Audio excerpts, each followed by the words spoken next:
Well, ambulance service in parts of rural Oklahoma is in critical condition.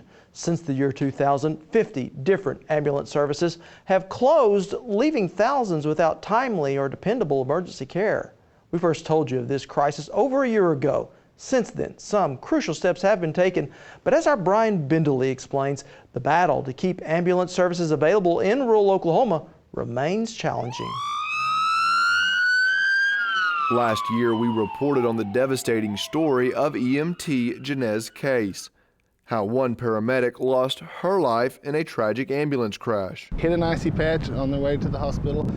When it went off in the ditch, it hit nose first, turned back down the highway, caught a rock on this side, rolled up onto the left side, slid and then flipped completely over and back onto its wheels facing the highway. Clayton had just received a new ambulance and was hopeful to find a replacement technician.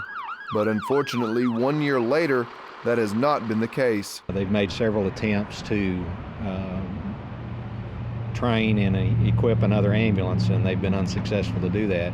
Bob Hawley is the EMS director for LeFlore County, and because they are the closest EMS service to Clayton, they are required by law to cover the area. Now, the problem we're running into is that we're running a significant number of calls into the northern Push County area, and we're taking away from not only our patients but our taxpayers.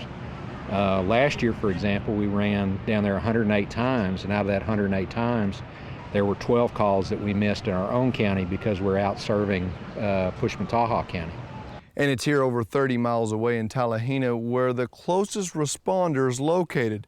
And response time to the victim could be as long as 30 minutes, and to get back to the nearest hospital could take as long as an hour.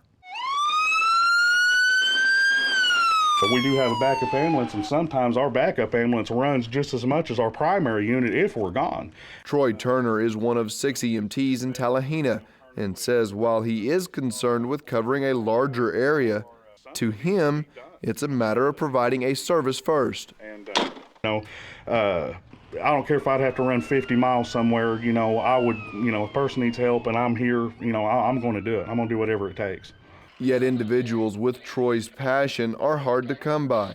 And while Medicare reimbursement now covers less than half the cost of an ambulance run, paramedic accreditation is expensive and recruitment is low, leaving much of the state without adequate service and leaving educators with questions on how to sustain their programs. We have certain processes within our own school to validate the people we're testing. We do need more people in the pipeline. There is no doubt the healthcare workforce shortage is dramatically increasing as every year goes by, and we definitely want more people in the pipeline behind us. Andrea Pogue of Pontotoc Technology Center is just one of many from across the state attending the critical issues meeting at the State Department of Career Tech, discussing topics from recruitment to national accreditation. The initiatives coming from our national registry, the board of directors for the registry voted to have accreditation across the whole United States by 2012. They're going to have to look at their program quality, their curriculum quality, their instructor training.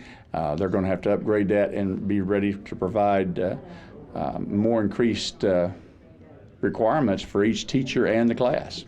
Education that will directly affect students like Kenneth Dalton. The paramedic class is very long, strenuous, constant studying. You pretty much give up your whole life for the year and a half you're in paramedic class. And for Kenneth, it's about helping others. When I was younger, I had an incident where medics took care of me, impacted my life, and I feel like it'd be nice to impact the life of others. A sentiment truly depicting the type of individual needed all across the state.